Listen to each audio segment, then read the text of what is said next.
परिचय। हे नेहा, तुम्हारी नाक को क्या हुआ?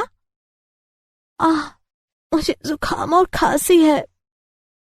मुझे लगता है कि तुम अक्सर सामान्य जुकाम से पीड़ित हो जाती हो। हाँ, लगभग हर 2 महीने में जुकाम से पीड़ित किसी व्यक्ति की समीपता से मुझे तुरंत जुकाम हो जाता है। यदि तुम्हें इतनी आसानी से संक्रमण हो जाता है तो इसका अर्थ है कि तुम्हारी प्रतिरक्षी क्षमता बहुत कमजोर है। सच में? तो मुझे क्या करना चाहिए? तुम्हें ऐसा भोजन और दवाएं लेनी चाहिए जो संक्रमणों से सामना करने के लिए तुम्हारी प्रतिरक्षी क्षमता बढ़ाने में मदद करें। ठीक है।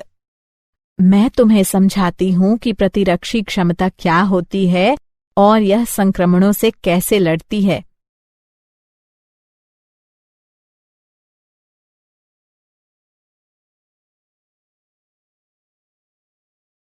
उद्देश्य। इस पाठ के अंत में आप निम्न करने में सक्षम हो जाएंगे।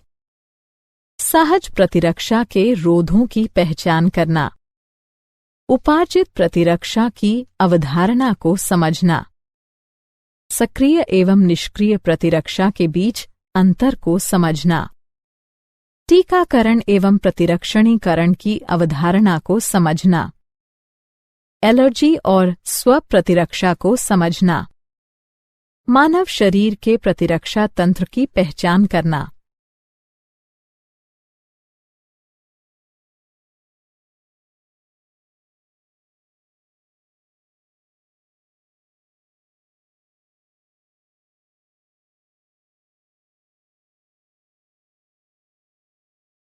प्रतिरक्षा। प्रतिरक्षा क्या है? परपोषी की रोगकारक जीवों से लड़ने की समस्त क्षमता जो उसे प्रतिरक्षी तंत्र के कारण मिली है, प्रतिरक्षा कहलाती है। प्रतिरक्षा के प्रकार। प्रतिरक्षा 2 प्रकार की होती है, सहज प्रतिरक्षा और उपार्जित प्रतिरक्षा। सहज प्रतिरक्षा। सहज प्रतिरक्षा वह प्रतिरक्षा होती है जो व्यक्ति की प्राकृतिक जैविक रचना के परिणाम स्वरूप प्राकृतिक रूप से उत्पन्न होती है। सहज प्रतिरक्षा हमारे शरीर में बाह्य कारकों के प्रवेश के सामने विभिन्न अवरोध खड़े करने से हासिल होती है।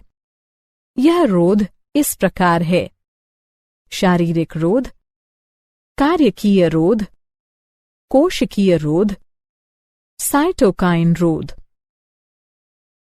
शारीरिक रोध यानी फिजिकल बैरियर।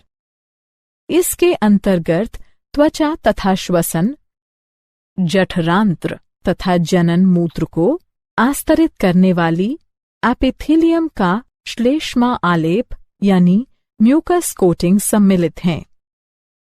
कायिकीय रोध यानी फिजियोलॉजिकल बैरियर। इसके अंतर्गत निम्न आते हैं: आमाशय में अम्ल, लार, आंसू। कोशिकीय रोध सेल्युलर बैरियर।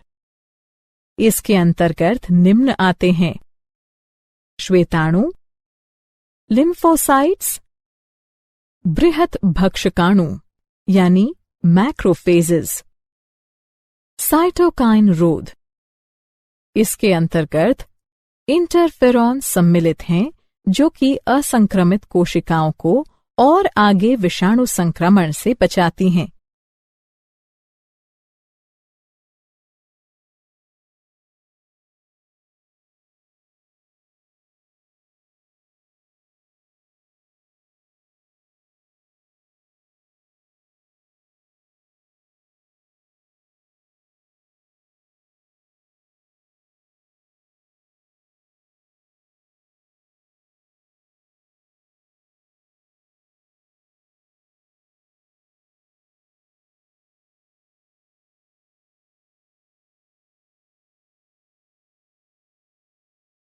उपार्जित प्रतिरक्षा।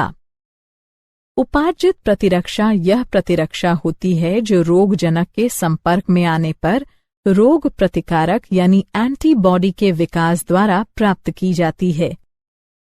जब हमारे शरीर का पहली बार किसी रोगजनक से सामना होता है तो एक निम्न तीव्रता की प्राथमिक अनुक्रिया होती है। हालांकि बाद में उसी रोगजनक से सामना होने पर बहुत ही उच्च तीव्रता की अनुक्रिया होती है। यह अनुक्रियाएं विशेष प्रकार के लसिकाणुओं की सहायता से की जाती हैं। बी लसिकाणु, टी लसिकाणु। बी लसिकाणु ये रोगजनकों से लड़ने के लिए रक्त में प्रतिरक्षी यानी एंटीबॉडीज नामक प्रोटीन का निर्माण करती हैं। टी लसिकाणु, टी लसिकाणु प्रतिरक्षियों यानी एंटीबॉडीज के निर्माण में बी लसिकाणु की सहायता करती हैं।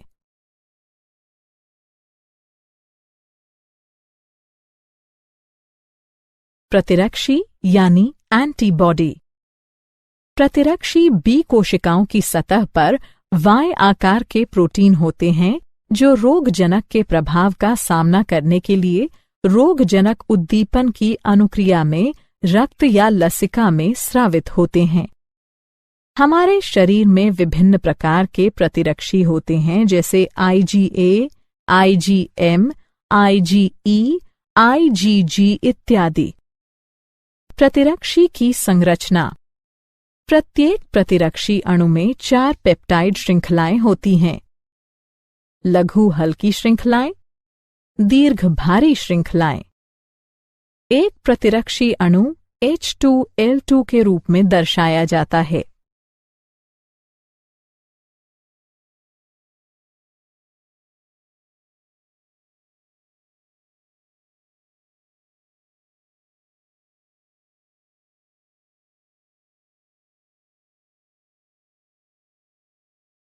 प्रतिरक्षी अनुक्रियाओं के प्रकार। हमारे शरीर में 2 प्रकार की प्रतिरक्षा अनुक्रियाएं होती हैं। तरल प्रतिरक्षा अनुक्रिया। यह प्रतिरक्षा अनुक्रिया बी कोशिकाओं के द्वारा रक्त में प्रतिरक्षी के उत्पादन के द्वारा माध्यित की जाती है। कोशिका माध्यित प्रतिरक्षा अनुक्रिया।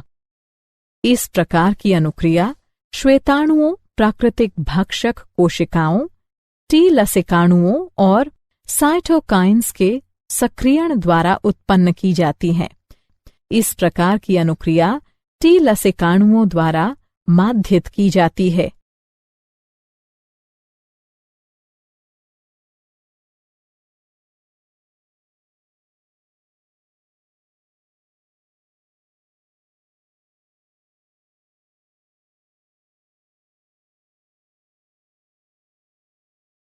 उपार्जित प्रतिरक्षा के प्रकार।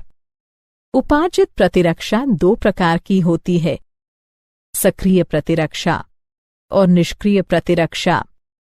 सक्रिय प्रतिरक्षा यह एक प्रतिजन की अनुक्रिया में प्रतिरक्षी के उत्पन्न होने के परिणाम स्वरूप होती है। निष्क्रिय प्रतिरक्षा जब पहले से तैयार प्रतिरक्षी सीधे ही शरीर के बाह्य तत्वों से रक्षा के लिए दिए जाते हैं तो यह निष्क्रिय प्रतिरक्षा कहलाती है। सक्रिय और निष्क्रिय प्रतिरक्षा के उदाहरण। सक्रिय और निष्क्रिय प्रतिरक्षा को प्राकृतिक या कृत्रिम रूप में अर्जित किया जा सकता है।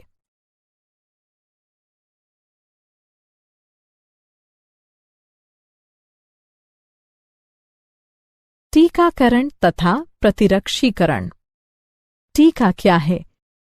टीकाकरण दुर्बलीकृत या निष्क्रिय रोगजनक या रोगजनकों की संरचना के एक भाग का मिश्रण है जो रोगजनकों के विरुद्ध प्रतिरक्षी के उत्पादन को प्रेरित करता है, लेकिन गंभीर संक्रमण उत्पन्न करने में यह असमर्थ रहता है। टीकाकरण किसी विशिष्ट बीमारी को पुनः होने से रोकने के लिए टीका लगाना टीकाकरण कहलाता है। प्रतिरक्षीकरण प्रतिरक्षीकरण टीकों के प्रयोग के द्वारा प्रतिरक्षा प्रणाली को प्रेरित करके संवेदनशील मरीज को संचारी रोग से सुरक्षित करने की एक प्रक्रिया है। टीकाकरण तथा प्रतिरक्षीकरण। टीकाकरण और प्रतिरक्षीकरण की प्रक्रिया में निम्न चरण सम्मिलित होते हैं: रोगजनक या निष्क्रियत या दुर्बलीकृत रोगजनक के प्रतिजनी प्रोटीनों के विरचन को शरीर में प्रवेश कराया जाता है। परिणाम स्वरूप प्रतिजनों के विरुद्ध रोगजनी कारकों को निष्प्रभावी बनाने के लिए प्रतिरक्षी उत्पन्न किए जाते हैं। साथ ही समृद्धि बी और टी कोशिकाएं बनती हैं जो परिवर्ती प्रभावन होने पर रोगजनक को पहचान देती हैं और प्रतिरक्षी के भारी उत्पादन से उन्हें हरा देती हैं। इस प्रकार प्रतिरक्षा प्रणाली की स्मृति शरीर की किसी भी प्रकार के संक्रमण से रक्षा करती है।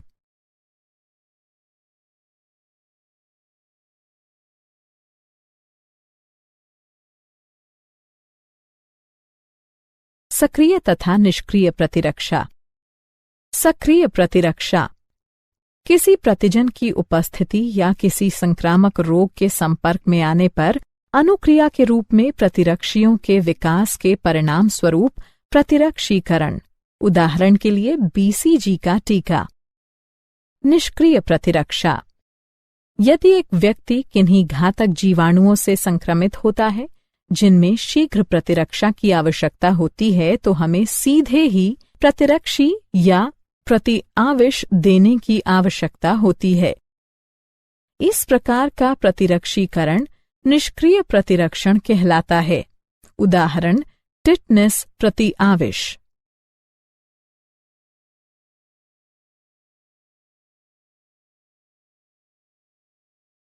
एलर्जी पर्यावरण में मौजूद कुछ प्रतिजनों के प्रति प्रतिरक्षा तंत्र की अंतर्रंजित अनुक्रिया एलर्जी कहलाती है। इनके प्रति बनने वाली प्रतिरक्षियां IgE प्रकार की होती हैं। एलर्जन ऐसे पदार्थ जो शरीर के लिए बाह्य होते हैं और एक एलर्जिक अभिक्रिया पैदा करते हैं एलर्जन कहलाते हैं। उदाहरण के लिए धूल में चिचड़ी, पराग, प्राणी लघुशल्क आदि। एलर्जी के लक्षण छींकना, पनीली आंखें, बहती नाक, सांस लेने में कठिनाई।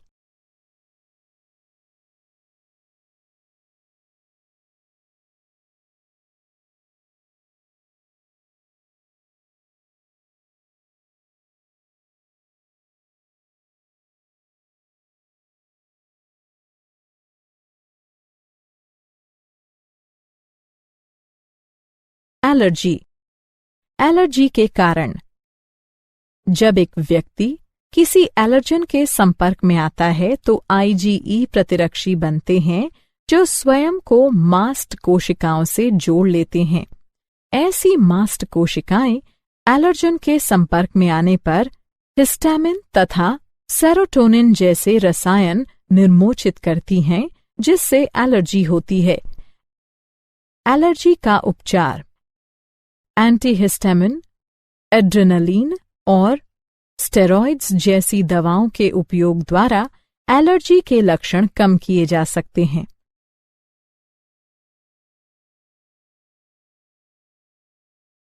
स्वप्रतिरक्षा।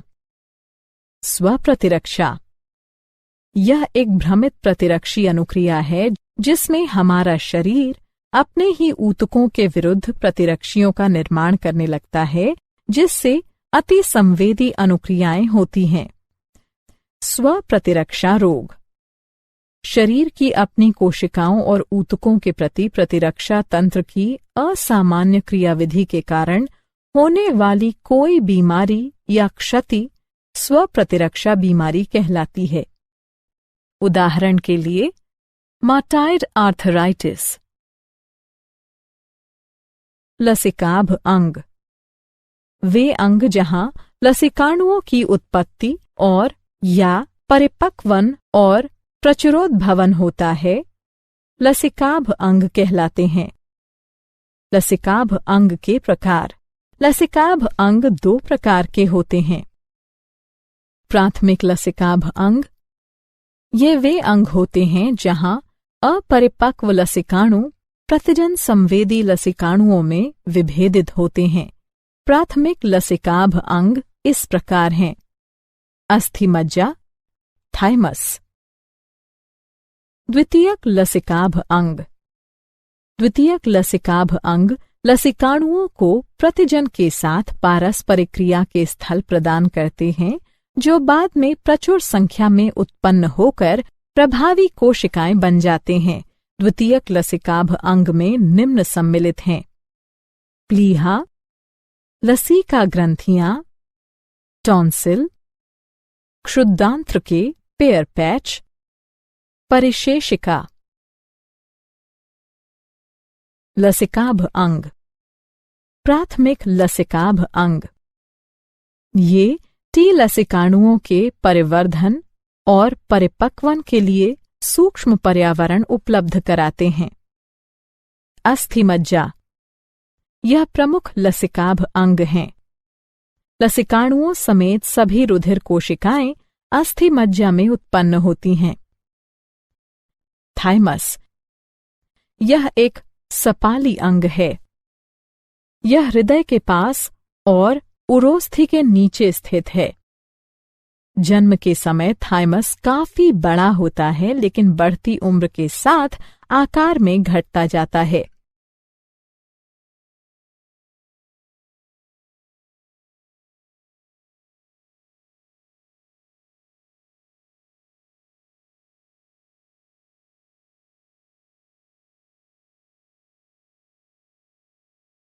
लसिकाभ अंग।